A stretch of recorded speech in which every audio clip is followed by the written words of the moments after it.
Okay, இப்போ social media marketing வந்து learn பண்ணலான்னு இருக்கீங்க. ப்ரோ நான் ஒரு ஜாப் கெட் பண்ணுறதுக்காக லேர்ன் பண்ணுறேன், இல்லை ப்ரோ நான் ஃப்ரீலான்சிங் பண்ணுறதுக்காக லேர்ன் பண்ணுறேன் அப்படின்னாலும் சரி, இல்லை ப்ரோ நான் ஒரு பிஸ்னஸை ஸ்டார்ட் பண்ண போகிறேன் அப்படின்ட்டு ஒரு பிஸ்னஸ் ஓனரே இதை வாஷ் பண்ணிங்கனாலும் சரி, நீங்கள் சோஷியல் மீடியா மார்க்கெட்டிங்கில் என்னென்ன செய்வீங்க, என்னென்ன லேர்ன் பண்ணணும், லேர்ன் பண்ணுறதை தாண்டி என்னென்ன விஷயம் உங்களோட ஜாபில் உங்களோட ஃப்ரீலான்சிங்கில் இருக்கும் அப்படின்ட்டு சொல்ல போகிறேன். நான் already couple of videos make பண்ணியிருக்கேன் சோஷியல் மீடியா மார்க்கெட்டிங் ரிலேட்டடாக. பட் அந்த வீடியோவில் நான் ரொம்ப க்ளோரிஃபைடாக சொல்லியிருப்பேன், ஹே இது லேர்ன் பண்ணுங்கள், ரொம்ப ஈஸி, ஸ்டெப்ஸ்லாம் ரொம்ப ஈஸி அப்படின்னு நிறைய சொல்லியிருப்பேன். பட் பிஹைண்ட் த சீன்ஸில் பார்த்தீங்கன்னா அது வந்து ரொம்ப பெரிய விஷயம். அதாச்சும் வந்து எப்பயுமே நீங்கள் வந்து அந்த எல்லா விஷயத்தையும் செய்ய மாட்டீங்க. பட் திடீர்னு அக்கௌண்ட் செட்டப் பண்ணுவீங்க, உங்களோட ஆட் அக்கௌண்ட் வந்து பேன் ஆகிடும், இந்த மாதிரி எக்கச்சக்கமான விஷயம் வந்து நடக்கும். ஸோ இதுவரை நீங்கள் வந்து வியூவராக பார்த்துருப்பீங்க. பிஹைண்ட் த சீன்ஸில் ஒரு ஜாப் செய்யும் போதோ ஃப்ரீலான்சிங் செய்யும் போதோ என்னென்ன விஷயம்லாம் நீங்கள் செய்யணும் அப்படின்ட்டு ஒரு ரோட் மேப் மாதிரி தரேன். ஸோ அந்த வீடியோட ஃபர்ஸ்ட் 4 to 5 minutes எதை பற்றி பேச போகிறேன்னா, நீங்கள் என்னென்ன லேர்ன் பண்ணணும் சோஷியல் மீடியா மார்க்கெட்டிங் வந்துட்டிங்கன்னா அப்படின்ட்டு பேசிட்டு, சோஷியல் மீடியா மார்க்கெட்டிங்கில் நீங்கள் என்னென்ன செய்யலாம்,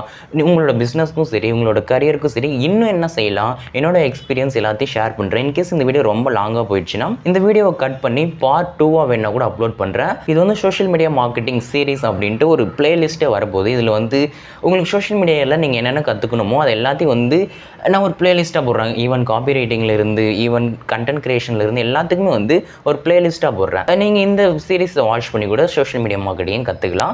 ஒரு 4 to 5 வீடியோஸ் வரும்னு நினைக்கிறேன். ஓகே, நம்ம ஃபர்ஸ்ட் வந்து ரோட் மேப் பார்த்துருவோம். அதாச்சும் வந்து என்னென்ன விஷயம்லாம் நீங்கள் லேர்ன் பண்ணணும், அது மாதிரி ஒரு ரோட் மேப் மாதிரி இருந்துச்சுன்னா நீங்கள் வந்து ஈஸியாக லேர்ன் பண்ணிட்டு போயிடலாம் இல்லையா. நீங்கள் போய் திடீர்னு யூடியூப்ல ஏதோ வீடியோ வாட்ச் பண்ணியிருப்பீங்க, சோஷியல் மீடியா மார்க்கெட்டிங் அப்படின்னு டைப் பண்ணிங்கன்னா ஏதோ ஒரு வீடியோ வந்துருக்கும், ஏதோ ஒரு வீடியோ வாட்ச் பண்ணியிருப்பீங்க, கன்ஃபியூஸாக இருக்கும், எங்கே ஸ்டார்ட் பண்ணணும் எங்கே முடிக்கணும் அப்படின்னு உங்களுக்கு தெரியாது போயிருக்கும். ஆக்சுவலாக அந்த வீடியோவில் எல்லாம் அவங்களே சொல்லியிருப்பாங்க, இது வந்து இதான் ரோட் மேப் அப்படின்னு சொல்ல முடியாது. பட் நீங்கள் இப்போ நான் சொல்கிற பாருங்களேன், நீங்கள் சோஷியல் மீடியா மார்க்கெட்டிங்கை அப்படியே ஜூம் அவுட் பண்ணி பார்த்தீங்கன்னா இங்கே சோஷியல் மீடியா மார்க்கெட்டிங்கில் வெறும் 2 விஷயம் தான் வரும் மேஜர். அது என்னென்னா, ஒன்று கண்டென்ட் க்ரியேஷன், அதை சுற்றின விஷயங்கள், இன்னொன்று வந்து ஆட் கேம்பெயின்ஸ், பெய்ட் அட்வர்டைஸ்மெண்ட், அதை சுற்றின விஷயங்கள். இது மட்டும்தான் இருக்கும். நீங்கள் அப்படியே ஹோலாக சோஷியல் மீடியா மார்க்கெட்டிங்கை ஜூம் அவுட் பண்ணி பார்த்தீங்கன்னா, பட் இது அப்படியே சின்னதாக பிரேக் டவுன் பண்ணி பார்த்தீங்கன்னா எக்கச்சக்கமான விஷயம் அதுக்கு கீழே வரும். அது எல்லாத்தையும் தான் இப்போ நான் வந்து உங்களுக்கு வந்து எனக்கு தெரிஞ்சதெல்லாம் எக்ஸ்பிளைன் பண்ண போகிறேன். நான் ஆக்சுவலாக ஒரு 1 year தான் இந்த சோஷியல் மீடியா மார்க்கெட்டிங்கில் இருக்கேன். சோஷியல் மீடியா மார்க்கெட்டிங் சொல்ல மாட்டேன், டிஜிட்டல் மார்க்கெட்டிங்கில் இருக்கேன். மோர் தென் ஒரு 20 clients ஹேண்டில் பண்ணியிருக்கேன். டிஃப்ரெண்ட் பிஸ்னஸில், ஃபுட் இண்டஸ்ட்ரி, அதுக்கப்புறம் ரியல் எஸ்டேட் இண்டஸ்ட்ரி, இந்த மாதிரி எக்கச்சக்கமான பிஸ்னஸ் கூட ஒர்க் பண்ணியிருக்கேன் இல்லையா. ஸோ நான் இப்போ உங்களுக்கு பிரேக் டவுன் பண்ணுறேன் என்னோட ஜேர்னியில் நான் கற்றுக்கிட்ட விஷயத்தை எல்லாத்தையும். ஓகே, நம்ம வந்து ஸ்டார்ட் பண்ணிடுவோம். இதில் அட்லீஸ்ட் வந்து நான் ஒரு 18 எழுதி வச்சுருக்கேன்னு நினைக்கிறேன். ஸோ ஒவ்வொன்றா உங்களுக்கு வந்து ஷேர் பண்ணுறேன். 18னா ரொம்ப பயந்துடாதீங்க, அதில் சின்ன விஷயத்தையும் நான் எழுதி வச்சுருக்கேன், அதனால சொல்கிறேன். இதில் ஃபர்ஸ்ட் விஷயம் என்னென்னா, சோஷியல் மீடியாவை பற்றி நீங்கள் வந்து அண்டர்ஸ்டாண்ட் பண்ணிக்கணும். என்னென்ன சோஷியல் மீடியா பிளாட்ஃபார்ம் நம்ம மேஜராக யூஸ் பண்ணுவோம், இன்ஸ்டாகிராம், லிங்க்டின், ஃபேஸ்புக், இந்த மாதிரி என்னென்ன பிளாட்ஃபார்ம் இருக்கோ அது எல்லாத்தையும் அண்டர்ஸ்டாண்ட் பண்ணிக்கணும்.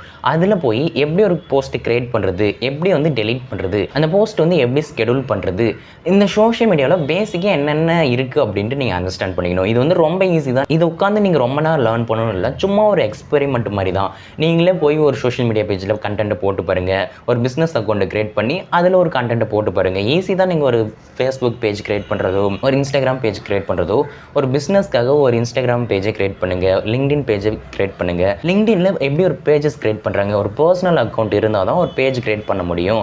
அதே மாதிரி தான் ஃபேஸ்புக்லேயும் ஒரு பர்சனல் அக்கௌண்ட் இருந்தால் தான் பேஜ் கிரியேட் பண்ண முடியும் அப்படின்ற விஷயத்தெல்லாம் அண்டர்ஸ்டாண்ட் பண்ணிக்காங்க. ஸோ இந்த மாதிரி சோஷியல் மீடியாவில் எப்படி ஒரு பேஜை கிரியேட் பண்ணுறது, அதில் எப்படி கண்டென்ட்டை போஸ்ட் பண்ணுறது, அதில் எப்படி அந்த போஸ்ட் வந்து ஸ்கெடியூல் பண்ணுறது, அது எங்கேருந்து ஸ்கெடியூல் பண்ணுறது, மெட்டாவிலேருந்து ஸ்கெடியூல் பண்ணுறதா, இல்லை அந்த பிளாட்ஃபார்ம்லேருந்து அங்கேருந்து ஸ்கெடியூல் பண்ணுறதா, லிங்க்டின்ல எப்படி ஸ்கெடியூல் பண்ணுறது, இந்த மாதிரி வந்து சோஷியல் மீடியாவை பற்றி பேசிக்கான ஒரு விஷயத்தை எல்லாத்தையும் கற்றுக்கங்க. ஓகே, இந்த விஷயம்லாம் முடிச்சிட்டிங்கன்னா நம்ம வந்து செகண்ட் விஷயத்துக்கு வரும். அதுதான் கண்டென்ட், அதாச்சும் கண்டென்ட் கிரியேஷன் அப்படின்னு சொல்கிறது. இப்போ இந்த சோஷியல் மீடியா மார்க்கெட்டிங் ஹோலாக பார்த்தீங்கன்னா ஃபுல் அண்ட் ஃபுல் எதை வச்சு ரன் ஆகிட்டு இருக்குது இந்த சோஷியல் மீடியா மார்க்கெட்டிங்னு பார்த்தீங்கன்னா, கண்டென்ட் இருந்தால் மட்டும்தான் இந்த சோஷியல் மீடியா மார்க்கெட்டிங்கை பண்ண முடியும். கண்டென்ட்னா போஸ்ட்டாக இருக்கட்டும், அது ஒரு ரீலாக இருக்கட்டும், இல்லைனா ஏதோ ஒரு ஃபார்ம் ஆஃப் கண்டென்ட்டை வச்சு தான் இதை நீங்கள் வந்து இந்த ஹோல் சோஷியல் மீடியா மார்க்கெட்டிங் பண்ண போகிறீங்க. நீங்கள் வந்து பெய்ட் ஆட்ஸ் ரன் பண்ணுறதுலேருந்து, ஒரு சோஷியல் மீடியா பேஜஸில் போய் போஸ்ட் போகிறதுலேருந்து, இது எல்லாமே என்ன பிஹைண்ட் த சீன்ஸ் அந்த கண்டென்ட் தான் மேட்ரு. ஸோ இங்கே ரெண்டாவதாக நீங்கள் மாஸ்டர் பண்ண வேண்டிய விஷயம் என்னென்னா கண்டென்ட் எப்படி கிரியேட் பண்ணுறது அப்படின்ற விஷயத்தை நீங்கள் புரிஞ்சுக்கணும்.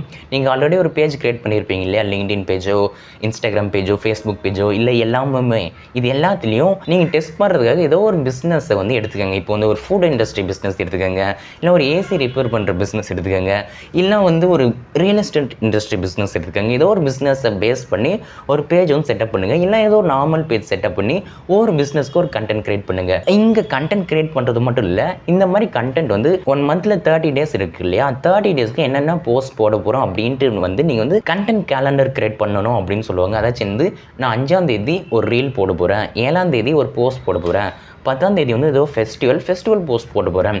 இந்த மாதிரி ஒவ்வொரு நாளும் என்னென்ன போஸ்ட் போடுறீங்க அப்படின்ட்டு ஒரு கேலண்டர் மாதிரி கிரியேட் பண்ணிப்போம். இந்த மந்த்துக்கு வந்து ஒரு 12 போஸ்ட் போட போகிறோம்பா, 12 போஸ்ட்டும் என்ன போஸ்ட் போட போகிறேன், எந்த டைப் ஆஃப் போஸ்ட் போட போகிறேன் அப்படின்ட்டு நீங்கள் ஒரு ரஃப்பான ஒரு கண்டென்ட் கேலண்டர் மாதிரி கிரியேட் பண்ணிடுவீங்க. ஓகே, இப்போ வந்து நீங்கள் இந்த மாதிரி கண்டென்ட் கேலண்டர் கிரியேட் பண்ணிட்டீங்கன்னா மூணாவதாக ஒரு விஷயம் சொல்கிறேன். அதாச்சும் அது என்னென்னா கண்டென்ட் ஸ்ட்ராட்டஜி அப்படின்னு சொல்லுவாங்க. இப்போ வந்து ஏதோ ஒரு பிஸ்னஸ் எடுத்துக்கிட்டீங்க, ஏதோ ஒரு போஸ்ட் போட்டேன், ஏதோ ஒரு ரீல் மாதிரி ரெடி பண்ணி ஏதோ ஒரு வீடியோ போட்டேன், அவ்வளோதான் கடமை முடிஞ்சுனீங்கன்னா சத்தியமாக நீங்கள் சோஷியல் மீடியா மார்க்கெட்டரே இல்லை.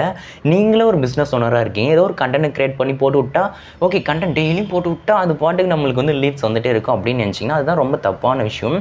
அதாச்சு ஒரு பிஸ்னஸை ஃபுல்லாக அண்டர்ஸ்டாண்ட் பண்ணிக்கங்க. இப்போ நீங்கள் சோஷியல் மீடியா மார்க்கெட்டர் அப்படின்ட்டு நான் பேசிகிட்டு இருக்கேன். பிஸ்னஸை அண்டர்ஸ்டாண்ட் பண்ணிக்கங்க. எந்த மாதிரி கண்டென்ட் போட்டால் அவங்க அந்த ப்ராடக்ட் சர்வீஸில் இன்ட்ரெஸ்ட் காட்டுவாங்க, நம்மளுக்கு லீட் வரும் அப்படின்ற மாதிரி இருக்கணும். அதுக்காக எல்லா கண்டென்ட்டுமே வந்து பிஸ்னஸை அப்படியே ப்ரொமோட் பண்ணுற மாதிரியே இருக்கக்கூடாது. அந்த கண்டென்ட் வந்து நார்மலாக டெய்லி பீப்புள் பார்க்க ஒரு கண்டென்ட் மாதிரி இருக்கணும். அதில் பிஸ்னஸை கொஞ்சம் இன்க்ளூட் பண்ணணும். பிஸ்னஸ் அப்படியே ப்ரொமோட் பண்ணி ஒரு போஸ்டர் வீடியோ போட்டிங்கன்னா பீப்புள் ஸ்க்ரோல் பண்ணிட்டு போயிடுவாங்க.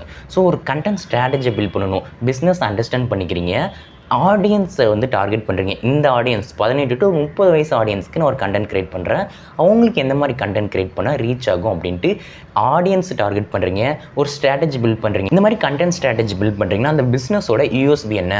நான் வந்து இந்த பிஸ்னஸ் வந்து 10 இயர்ஸாக ரன் பண்ணிகிட்ருக்கேன், எனக்கு வந்து நிறைய ஹாப்பி கஸ்டமர்ஸ் இருக்காங்க, இல்லைனா இந்த ப்ராடக்ட் சர்வீஸை என்கிட்ட மட்டும்தான் கெட் பண்ண முடியும். இந்த மாதிரி உங்களோட பிஸ்னஸோட யூஎஸ்பி அண்டர்ஸ்டாண்ட் பண்ணிக்கிட்டு அது ரிலேட்டடாக ஒரு சில கண்டென்ட் கிரியேட் பண்ணுறது, கஸ்டமரோட ரிவ்யூவை ஒரு கண்டென்ட்டாக கிரியேட் பண்ணுறது, இந்த மாதிரி அவங்களோட பிஸ்னஸை ஃபுல்லாக அண்டர்ஸ்டாண்ட் பண்ணிக்கிட்டு ஒரு கான்டென்ட் ஸ்ட்ராட்டஜி பில்ட் பண்ணுவோம். ஓகே, ஸ்ட்ராட்டஜினா கேட்டு பயந்துடாதீங்க. ஓகே, இந்த மாதிரி கண்டென்ட் கிரியேட் பண்ணலான்னு இருக்கேன், அதாச்சும் அவங்களோட சர்வீஸை ப்ரொமோட் பண்ணுறது, அதுக்கப்புறம் ஃபன்னாக ஒரு கண்டென்ட் கிரியேட் பண்ணி அதில் பிஸ்னஸ் இன்க்ளூட் பண்ணுறது, அதுக்கப்புறம் போஸ்ட் மட்டுமே அந்த போஸ்ட்டில் என்னோடய ப்ராடக்ட் எல்லாம் ஷோகேஸ் பண்ணுறது, இந்த மாதிரி கண்டென்ட் ஸ்ட்ராட்டஜி பில்ட் பண்ணுறது. அது மட்டும் இல்லாமல் கண்டென்ட் பக்கெட்னு சொல்லுவாங்க. இதையே இவ்வளோ பெருசாக சொல்லிட்டு இருக்குன்னா இதுதான் ரொம்ப முக்கியம். அதாச்சும் வந்து இதை நீங்கள் மாஸ்டர் பண்ணிட்டீங்கன்னா சோஷியல் மீடியா மார்க்கெட்டிங்கில் 60% வந்து நீங்கள் வந்து முடிச்சிட்டிங்க அப்படின்னே சொல்லலாம். பட் இங்கே தான் மேட்ரு. அதாச்சும் ஒரு பிஸ்னஸ்க்கு எப்படி கண்டென்ட் கிரியேட் பண்ணணும், அது எப்படி வந்து என்கேஜிங்காக கிரியேட் பண்ணணும், அதில் எப்படி பிஸ்னஸை ஷோகேஸ் பண்ணணும் அப்படின்ட்டு எல்லா விஷயமும் நீங்கள் வந்து அங்கே யோசிச்சு அதை கிரியேட் பண்ணணும். அது ஈவன் ஒரு போஸ்டராக இருக்கட்டும், ஈவன் ஒரு வீடியோவாக இருக்கட்டும், எதுவாக இருந்தாலும். ஸோ இதை மாஸ்டர் பண்ணுறது தான் ரொம்ப ரொம்ப முக்கியமான விஷயம்.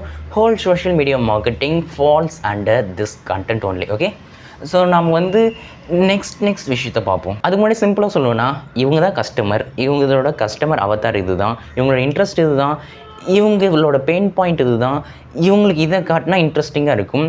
இந்த மாதிரி பார்த்தீங்கன்னா உங்களுக்கே தெரிஞ்சிடும். அதாச்சும் காம்படிட்டரோட வீடியோஸ் பார்க்குறது, நீங்களே ஒரு ஸ்ட்ராட்டஜி பில்ட் பண்ணுறது ரொம்ப கஷ்டம்லாம் இல்லை. நான் சொல்கிறேன், ஸ்ட்ராட்டஜி இந்த மாதிரி வேர்டெல்லாம் கேட்டு பயப்பட்டுறாதீங்க. இந்த மாதிரி வீடியோஸ் பார்த்தா, இந்த மாதிரி போஸ்ட் போட்டால் பீப்புள் என்கேஜிங்காக இருக்கும், அவங்க பிஸ்னஸ் அண்டர்ஸ்டாண்ட் பண்ணிப்பாங்க, நம்மளோட பிஸ்னஸில் இன்ட்ரெஸ்ட் காட்டுவாங்க அப்படின்ற மாதிரி கண்டென்ட் க்ரியேட் பண்ணுறது தான். ஓகே, நம்ம நெக்ஸ்ட் விஷயத்தை பார்ப்போம். ஓகே, நெக்ஸ்ட் விஷயம் பார்க்குறதுக்கு முன்னாடி நான் வந்து உங்களுக்கு சொல்லிடுறேன், இங்கே வந்து உங்களோட ஹோலான முக்கியமான ஒரே ஒரு விஷயம் என்னென்னா இந்த சோஷியல் மீடியா மார்க்கெட்டிங் தான். இங்கே வெப்சைட் டெவலப்மெண்ட் பண்ணுறது, வெப்சைட்டை ஹேண்டில் பண்ணுறது, அதெல்லாம் உங்களோட வேலையே கிடையாது. அதையும் நடுவில் மைண்டில் வச்சுக்கோங்க. ஓகே, இந்த மாதிரி நீங்கள் வந்து கண்டென்ட் க்ரியேட் பண்ணணும்னு முடிவு பண்ணிட்டீங்க, கண்டென்ட் ஸ்ட்ராட்டஜி பில்ட் பண்ணிட்டீங்க, இந்த மாதிரி கண்டென்ட் க்ரியேட் பண்ணலான்னு முடிவு பண்ணிட்டீங்கன்னா அதை க்ரியேட் பண்ணுறதுக்கு டூல்ஸ் வேணும் இல்லையா? இப்போ ஒரு போஸ்டர் ரெடி பண்ணணுன்னா போஸ்ட் எடிட் பண்ணுறதுக்கு ஒரு டூல் வேணும், ஒரு சாஃப்ட்வேர் வேணும், சம்திங் வேணும் இல்லையா? வீடியோ எடிட் பண்ணுறதுக்கு ஒரு சாஃப்ட்வேர் வேணும், ஒரு டூல் வேணும் இல்லையா?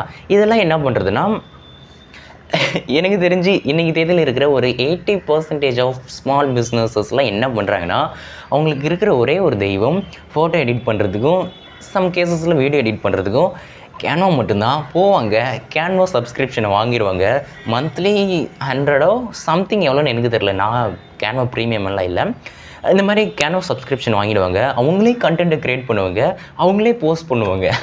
ஸோ மோஸ்ட் கேசஸில் நீங்கள் ஒரு கிராஃபிக் ஏதாச்சும் டிசைன் பண்ணுறீங்கன்னா கேன்வா மோர் தென் எனஃப். ஏதாச்சும் ஒரு ஃபோட்டோ ஏதாச்சும் எடிட் பண்ணுறீங்க, ப்ராடக்ட்டை ஷோகேஸ் பண்ண சம்திங் ஏதோ ஒரு ரீசனுக்காக க்ரியேட் பண்ணுறீங்கன்னா கேன்வா எனஃப். பட் நல்லா ப்ரொஃபஷ்னலாக பண்ணணும்னா ஃபோட்டோஷாப் கற்றுக்கலாம். ஒன்ஸ் நீங்கள் கேன்வா கற்றுக்கங்க, அதுக்கப்புறம் ஃபோட்டோஷாப் கற்றுக்கலாம். கேன்வா கற்றுக்கணுன்னா 30 minutes எனஃப் ஐ திங்க். போகிறீங்க, போஸ்ட் ஒரு ஃபோட்டோ எடுத்து வைக்கிறீங்க, அதை வைக்கிறீங்க, பிளாப்லாபான்னு ட்ரை பண்ணுறீங்க, அவ்வளோதான் வேலை முடிஞ்சு. இந்த மாதிரி நீங்கள் வந்து போஸ்ட் க்ரியேட் பண்ணுறதுக்கு ஏதாச்சும் ஒரு டூலை சூஸ் பண்ணிக்கோங்க. அதுக்கப்புறம் வீடியோ க்ரியேட் பண்ணணும். நீங்கள் ஃபோன்லேயே வீடியோ க்ரியேட் பண்ணுறீங்கன்னா எக்கச்சக்கமான ஆப்ஸ் இருக்குது. விஎன் எடிட்டர், அதுக்கப்புறம் இப்போ கேப்கட்டு, இந்த மாதிரி ஒரு சில ஆப்ஸ் இருக்குது. இன்ஷாட் இருக்குது, இன்ஷாட் கூட யூஸ் பண்ணிக்கலாம். நான் இன்ஷாட் தான் ஃபோன் யூஸ் பண்ணும்போது யூஸ் பண்ணுவேன். இந்த மாதிரி ஏதோ ஒரு வீடியோ எடிட்டிங் சாஃப்ட்வேரை ஃபோனில் இன்கேஸ் எடிட் பண்ணுறீங்கன்னா, ரேர் கேஸில் சோஷியல் மீடியா மார்க்கெட்டிங் வந்துச்சுன்னா தயவு செஞ்சு ஒரு லேப்டாப் வாங்கிக்கோங்க. ஃபோனில் பண்ணுறது ரொம்ப கஷ்டம், ஓப்பனாக சொல்லணும். ஓகேவா? இந்த பக்கம் பிசியில் வந்துட்டிங்கன்னா ஃபிலிமோராவோ, ப்ரீமியர் ப்ரோவோ, டாவின்சியோ, இல்லை ஈவன் கேப்கட் கூட இருக்குது பிசியில். ஏதோ ஒரு சாஃப்ட்வேரை நீங்கள் கற்றுக்கிட்டு அதில் வீடியோ பேசிக்காக எடிட் பண்ண கற்றுக்கிட்டிங்கன்னா போதும். ஸோ இந்த மாதிரி டூல்ஸ், கண்டென்ட் க்ரியேட் பண்ணுறதுக்கான டூல்ஸ் கற்றுக்கங்க. நீங்கள் ஒரு சோஷியல் மீடியா மார்க்கெட்டராக இருக்கீங்க, நீங்கள் கண்டென்ட் மட்டும் தான் கொடுப்பீங்க அப்படின்ட்டு நினச்சிட்டு இருக்காதீங்க. நீங்கள் கண்டென்ட் க்ரியேட் பண்ணணும். ஓகேவா? கண்டென்ட் க்ரியேட் பண்ணுறதுக்கு இந்த பக்கம் ஃபோட்டோ எடிட் பண்ணுற சாஃப்ட்வேர், இந்த பக்கம் வீடியோ எடிட் பண்ணுற சாஃப்ட்வேர், இது ரெண்டுத்தையும் கற்று வச்சுக்கோங்க. இதுதான் ஃபோர்த் ஸ்டெப். ஓகேவா? நம்ம நெக்ஸ்ட் ஸ்டெப் போவோம். அதுக்கப்புறம் என்ன விஷயம்னா, இதில் என்னென்ன ஏஐ டூல்ஸ் வந்து நம்மளால் யூஸ் பண்ண முடியும் அப்படின்னு பார்க்கணும். இப்போ வந்து நீங்கள் வந்து இமேஜ் எல்லாம் ஜென்ரேட் பண்ணுறீங்க, ஏதாச்சும் ஏஐ இமேஜ் ஜென்ரேட் பண்ணுறீங்கன்னா ரீக்ராஃப்ட் அப்படின்னு ஒரு வெப்சைட் இருக்குது. அன்லிமிட்டடாக ஏஐ இமேஜை ஜென்ரேட் பண்ணிக்கலாம். ஐடியோகிராம் அப்படின்னு ஒரு வெப்சைட் இருக்குது, அதை தெரிஞ்சு வச்சுக்கிறது. இந்த பக்கம் காப்பி ரைட்டிங் ஏதாச்சும் பண்ணுறீங்க, எல்லாம் அந்த கண்டென்ட் ஐடியா க்ரியேட் பண்ணுறீங்க, அதுக்குன்னா மேபி ChatGPT, ஜெமினி ஏஐ இந்த மாதிரி யூஸ் பண்ணலாம். பட் நீங்கள் கண்டென்ட் க்ரியேட் பண்ணுறீங்க, நான் சொல்கிறேன், அதுக்காக தனி வீடியோஸ் வருது. ஓகேவா? இது மாதிரி ஏஐ டூல்ஸ் என்ன இருக்குது. அதுக்கப்புறம் நீங்கள் வந்து கண்டென்ட் க்ரியேட் பண்ணணும்னு சொன்னேன் இல்லையா, ஃபோட்டோஸோ வீடியோஸோ சம்திங். அது வந்து எல்லா பிஸ்னஸ் ஓனரும் வந்து அவங்களோட பிஸ்னஸ்க்கான இந்த ரிலவெண்ட்டான இமேஜஸ் வீடியோஸ் அனுப்புவாங்க அப்படின்னு எக்ஸ்பெக்ட் பண்ண முடியாது. அந்த ஃபோட்டோஸ் வீடியோஸ் எல்லாம் நம்ம வந்து ஆன்லைனில் ஸ்டாக் இமேஜஸ் தான் டவுன்லோட் பண்ணுறதுக்கு, அந்த SFX பேக்ரவுண்ட் மியூசிக் ஆட் பண்ணுறதுக்கு இதெல்லாம் எங்கேருந்து டவுன்லோட் பண்ணலாம், அதுக்கு என்ன வெப்சைட்ஸ் இருக்குது அதெல்லாம் தெரிஞ்சு வச்சுக்கோங்க. பெக்சல்ஸும் சரி, அதுக்கப்புறம் வந்து இந்த மாதிரி வெப்சைட்ஸ்லாம் தெரிஞ்சு வச்சுக்கோங்க. ஸோ இந்த அசெட்டெல்லாம் எங்கேருந்து கலெக்ட் பண்ணணும். இப்போ நம்ம ஒரு பிஸ்னஸ்க்கு வந்து இப்போ ஒரு கண்டென்ட் க்ரியேட் பண்ணுறோன்னா அந்த அசெட்ஸ் எல்லாம் எடுத்து வச்சுக்கிட்டிங்கன்னா கண்டென்ட் க்ரியேட் பண்ணும்போது ரொம்ப ஈஸியாக இருக்கும். இல்லைனா அந்த அசெட்லாம் எங்கே கிடைக்கும் அப்படின்னு தெரிஞ்சு வச்சுக்கிட்டிங்கன்னா ஈஸியாக நம்ம வந்து கண்டென்ட்டை எந்த ஒரு ஸ்ட்ரகிளும் இல்லாத க்ரியேட் பண்ணிட்டு போயிடலாம். ஸோ என்னென்ன ஏஐ வெப்சைட்ஸ் இருக்குது, என்னென்ன வெப்சைட் யூஸ் பண்ணுவாங்க, என்னென்ன அசெட்ஸ்லாம் எங்கேருந்து கலெக்ட் பண்ணலாம் அப்படின்ற விஷயத்த தெரிஞ்சு வச்சுக்கோங்க. அதுதான் நெக்ஸ்ட் விஷயமா நான் சொல்லுவேன்.